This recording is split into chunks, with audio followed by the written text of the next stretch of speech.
বাংলাদেশে এই ইতিমধ্যে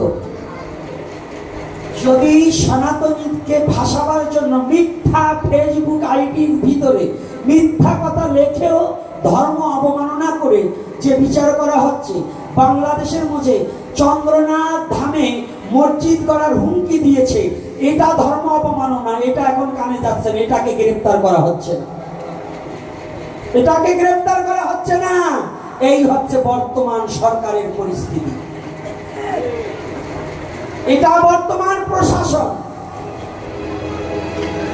বর্তমান প্রশাসনও যেন হিন্দুদের জন্য একটা গজব হয়ে দাঁড়িয়েছে, মানে গন্ডগোল হয়ে দাঁড়িয়েছে।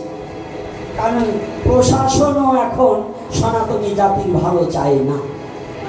শুনছিলাম বৈষম্য বিরোধী আন্দোলন, আর এই বৈষম্য বিরোধী আন্দোলন করার পরে পুনর্বার নাকি, আমি জানি না, এখন আমি মানিয়ে নিতে পারবো না, পুনর্বার নাকি দেশ স্বাধীন হয়েছে, কিন্তু আমরা সনাতনী জাতি স্বাধীনতা পাই নাই।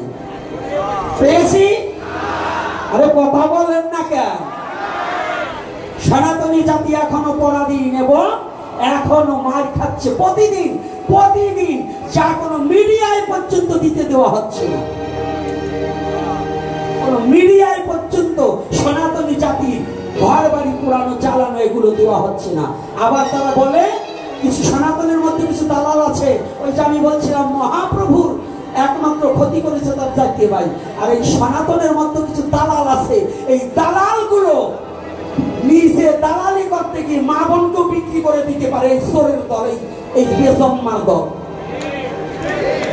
ওরা নিজের জাতিকে পরিত্যাগ করে দালালি খেয়ে ওরা ভালো মানুষ সাজতে চায়। এই বাংলার বুকে সবাই হলেও গোপীনাথ টাকার কাছে বিক্রি হয় না।